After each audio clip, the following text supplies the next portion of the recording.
কি করছো মম? এক থালা এটা কি মাছ? এটা বাটা মাছ।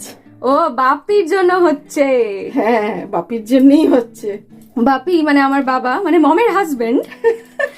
এই মাছ ছাড়া মানে বাপির একদিনও চলে না। তাই জন্যই জানি তো না করছি। বাপি এত কি মজা পায়, এত কাটা হয় মাছটাতে। তো এইটা কি করেছো এর মধ্যে? এটা লবণ, হলুদ আর সর্ষের তেল মাখিয়ে রেখেছি। আচ্ছা, এবার এই দিকে সর্ষের তেল গরম হয়ে গেছে নাকি? হ্যাঁ, গন্ধ হ্যাঁ। আসছে। গরম হয়ে গেছে, এবার মাছগুলো একে একে দিয়ে দেবো। ওরে বাবা, প্রচুর কাটা হয় মাছটায়, প্রচুর। আমি তো খেতেই পারি না। বাপি খুব ভালোবাসে। হ্যাঁ, আমি ভাবি বাপি খাই কি করে। তার থেকে আমার রুই মাছ খুব ভালো। বাহ, মাছ ভেজে তোলাও হয়ে গেল। হ্যাঁ, এই যে তুলে নিলাম। একই তেলের মধ্যে দিয়ে দিচ্ছি কালো জিরে আর কাঁচা লঙ্কা। ফোড়নটাকে একটু নেড়ে নিচ্ছি। এদিকে পোস্ত বাটার মধ্যে সর্ষে বাটা মিলিয়ে দিলাম, অল্প একটু জল দিয়ে ভালো করে একটুখানি পাতলা করে মেখে রাখছি।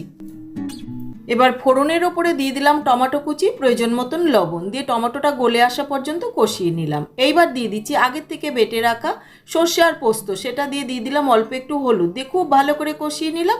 এবার দিয়ে দিচ্ছি প্রয়োজন মতন জল, তার সাথে দিয়ে দেবো কয়েকটা চেরা কাঁচা লঙ্কা দিয়ে খুব ভালো করে নেড়ে ঝোলটা ফুটে আসা পর্যন্ত অপেক্ষা করছি। ফুটে উঠেছে, এই সময় আগের থেকে ভেজে রাখা মাছগুলো দিয়ে দিচ্ছি। আজকে কিন্তু অন্য কোনো রান্না হয়নি, সবার ফার্স্ট মম স্টার্টই করলো বাপির ফেভারিট খাবারটা দিয়ে। বুঝতে পারছি। রেডি রেডি, দেখ এরকম হয়েছে। ঝোলটা দেখ কত সুন্দর হয়েছে, মাখা মাখা, দারুণ টেক্সচার এসছে। দেখ তো বাপির ফেভারিট বাটা মাছের সর্ষে পোস্ত বাটা। বাটা রেডি।